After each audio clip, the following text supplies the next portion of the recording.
ما لکم تمہیں کیا ہوا، ما لکم تمہیں کیا ہوا، what happened to you،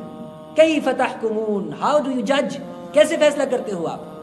عقل کا استعمال نہیں کرتے ہو، ما لکم کیا ہو گیا تمہیں، اتنی بھی عقل نہیں تمہارے پاس کہ تم یہ سمجھو کہ گناہگار ہے اور اپنے گناہ کی سزا پائے گا۔ ایک انسان جو آنکھوں سے آنسو بہاتا ہے اللہ کو یاد کرتا ہے، اور ایک وہ انسان جو آنکھوں کو بے حیائی میں لگاتا ہے، دونوں کی آنکھیں برابر کیسے ہو سکتی ہیں؟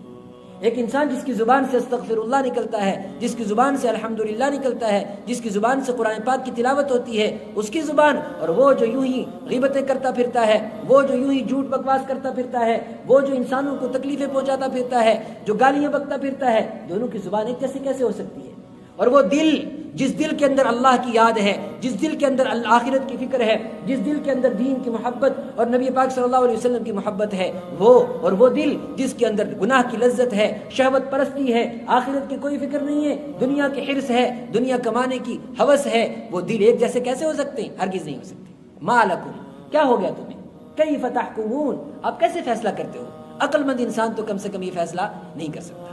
جوان کو اپنی جوانی گزارتے ہوئے سوچنا چاہیے کہ جس طریقے سے میں جوانی گزار رہا ہوں، کیا یہ جوانی صحابہ کرام کی جوانی جیسی ہے؟ مجھے اپنی جوانی کی کیسے حفاظت کرنی ہے، مجھے اپنے رب کے سامنے اس جوانی کا کیسے حساب دینا ہے، اس کو کم سے کم خود اپنی عقل سے یہ سوچنا چاہیے۔ آج جوانوں کو ایسے کاموں میں لگایا جاتا ہے تاکہ، بلکہ ہر ایمان والے کو، بچوں کو اور بچیوں کو، تاکہ عقل کو سوچنے کا ٹائم ہی نہ ملے۔ عقل کو ایسے کاموں میں بزی کر دو، بس تو اب تو کریئر بنانا ہے، اب تو یہ کرنا ہے، اب تو وہ کرنا ہے، ایک ڈگری سے فرصت ملتی نہیں تو دوسری کی تیاری شروع ہوتی ہے، نوکری مل گئی تو اب پروموشن کی فکر، پروموشن ہو گئی تو اب اس سے اوپر کی پروموشن کی فکر۔ عقل کو اتنا وقت نہیں دیا جاتا جس میں عقل یہ سوچ سکے کیا یہ پروموشن مجھے کس طرف لے کے جا رہی ہے، کیا یہ زندگی گزارنے کا جو میرا سلیقہ ہے یہ مجھے آخرت کے قریب کر رہا ہے، میری موت کے قریب کر رہا ہے، میری قبر کے قریب کر رہا ہے، یہ پروموشنیں اور یہ ڈگریاں مجھے آخرت کے کس کام میں آ رہی ہیں۔ ایک بزرگ نے ابھی چند دن پہلے بڑی صاف بات کہی نوجوانوں سے، نوجوانوں جو 20 سال تم تعلیم حاصل کرتے ہو، 25 سال لگا دیتے ہو، کبھی 25 سالوں میں رک کر یہ سوچا کرو کہ ان 25 سالوں کو جو تم نے کمایا ہے اس کی قیمت تمہارے ہاتھ میں کیا آئی ہے؟ ایک نوکری، یا صرف چند پیسے، یا ایک مکان، یا ایک خوبصورت سی گاڑی،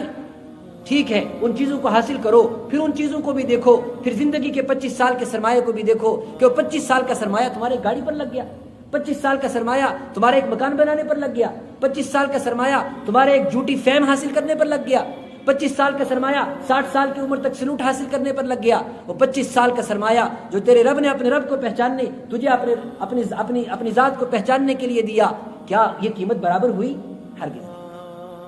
اس سے تو وہ مزدور، اس سے تو وہ فاقہ کش انسان وہ بہتر ہے جس کو کم سے کم اپنے رب کی معرفت حاصل ہوئی، وہ دنیا نہیں کما سکا لیکن زندگی کی قیمت بنا کے چلا گیا۔ افما لکم تمہیں کیا ہوا، کیف تحکمون تم کیسے فیصلہ کرتے ہو، عقلوں کا استعمال کیوں نہیں کرتے ہو؟ ایک بات۔ دوسری بات، ام لکم کتاب فیہ تدرسون، چلو قرآن کی بات نہیں تمہیں سمجھ آتی، قرآن کی بات نہیں سمجھ آتی تو شاید پھر تمہارے کوئی اپنی کتاب ہے، کوئی ایسی کتاب جس میں تمہارے قوانین لکھے ہیں، کوئی ایسی کتاب جو ڈائریکٹ اللہ کی طرف سے تمہیں انڈیویجول ملی ہے، چلو یہ کتاب تمہیں گائیڈ کرے گی۔ تم یہ کتاب نہیں پڑھنا چاہتے ہو، قرآن والی کتاب نہیں پڑھنا چاہتے ہو، تمہارے پاس اپنی گھر کے اندر کوئی کتابیں رکھی ہوئی ہیں جو تمہیں گائیڈ کرتی ہیں، اب یہ پڑھو، اب یہ کرو، اب بچوں کو اس طریقے سے تیار کرو، اب یہ کرو، اب وہ کرو۔ ایسی کوئی کتاب ہے جو قرآن کے مقابلے میں ہے اور تمہیں گائیڈ کرتی ہے کہ زندگی کا یہ سلیقہ بناؤ؟ ام لکم کتاب، کیا تمہارے پاس کوئی کتاب ہے فیہ تدرسون جس میں تم خود اپنی گائیڈنس لے لیتے ہو اور تمہیں اب اس کی گائیڈنس کی ضرورت نہیں ہے؟ ان لکم، اور اس کتاب میں یہ لکھا ہو ان لکم کہ تمہارے لیے سب کچھ تمہیں وہ ملے گا، فیہ اس میں سب کچھ تمہیں وہ ملے گا، لما تخیرون جو تم پسند کرو گے، you will get what you choose, جو آپ پسند کرو گے، جو آپ لینا چاہتے ہو۔ میں ایسا مکان بنانا چاہتا ہوں، کتاب میں لکھا بس اب تو تمہیں یہ مل جائے گا، کرو کوشش۔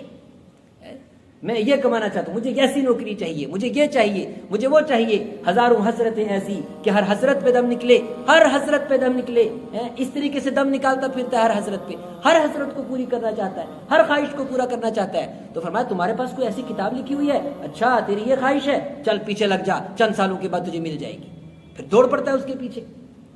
ان لکم کہ تمہارے لیے ہے، فیہ لما تخیرون جو تم پسند کرو تمہیں سب کچھ مل جائے۔ جو تم ازیوم کرو، جو تم اپنے لیے چاہو، پسند کرو، تمنا کرو اور حاضر